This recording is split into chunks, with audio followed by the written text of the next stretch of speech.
If I had to start over, this is what I would do to start job servicing.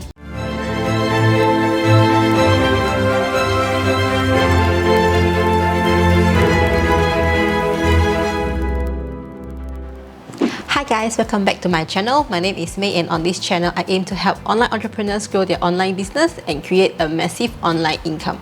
So if you're new here, don't forget to subscribe to my channel and click the bell so that you won't miss any of my future videos. If I were given a choice to start my job servicing business all over again, these are the exact 10 steps that I am going to take.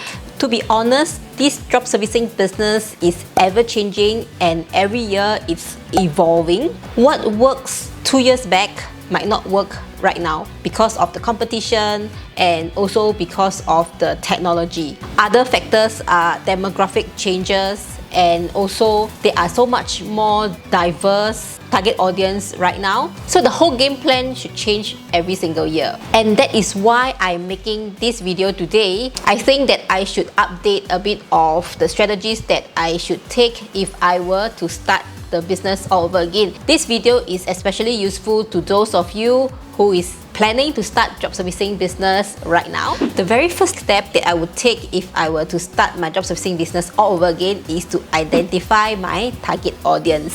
So I did the same thing when I first started job servicing business about 3 years ago, and I would do the same thing again this time because it's a very crucial step for you to take. As you know, I always say in my video that if you target everyone, you're targeting to no one. So make sure that you do not skip this step. My target audience has always been the property agents. It has been my target audience since the beginning up till now. As I continue growing my job servicing business, I've added more target audience right now, and this is part of my expansion plan. The reason why I target property agent is because I was a property agent and my husband is also a property agent. So I know the pain points, I know what their needs are in their business, so that's how I'm able to help them. If you do not have a target audience or you do not have a circle of network that you can work on, then what I suggest you to do is to join private Facebook group, and this is exactly how I find the Facebook group. I like to start by searching on Facebook,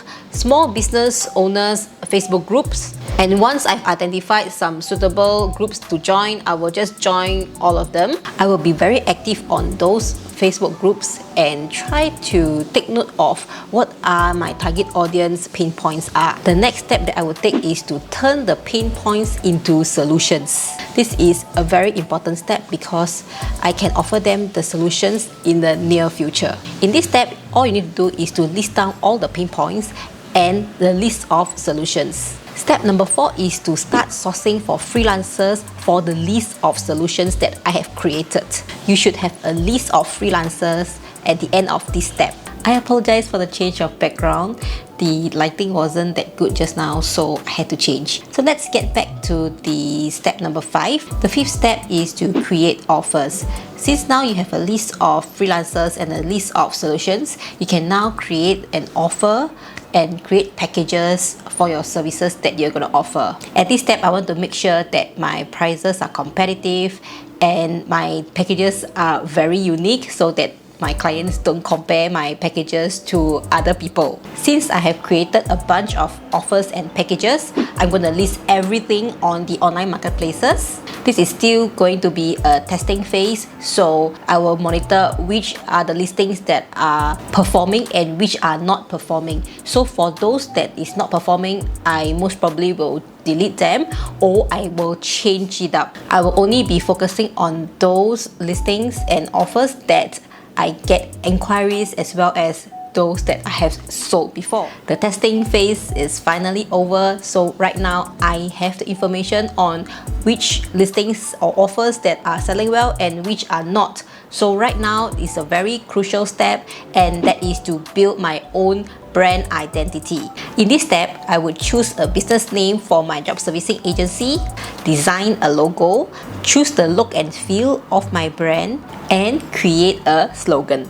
Once I have built a brand identity, I would then go ahead and create an online presence by setting up profiles on free platforms, including social media platforms, to attract potential clients as well as presenting to them. I would optimize my profile with my brand identity as well as links to my websites. The next step would be the marketing step, and for this step I want to solely focus on social media marketing, and I will be using both paid as well as organic marketing. Since my brand is pretty new, I would market my brand aggressively on social media platforms by creating campaigns for brand awareness. I would also focus on providing value on all my social media platforms that I plan to focus, and join groups where my target audience hang out. Step number 10 is crucial for scaling of your job servicing business, and that is to work on the client retention by creating retainer packages. So this is one of the mistakes that I did not do when I first started job servicing business,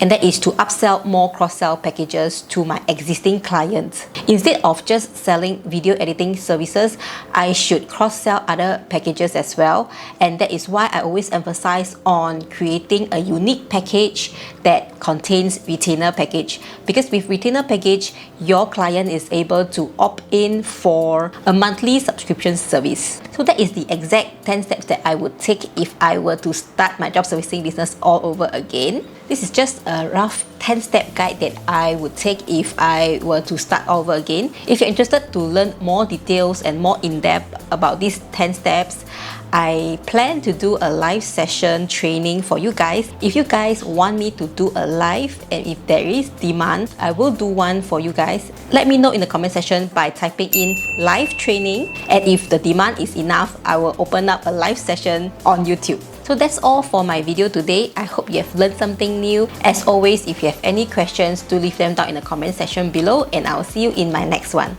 Bye bye!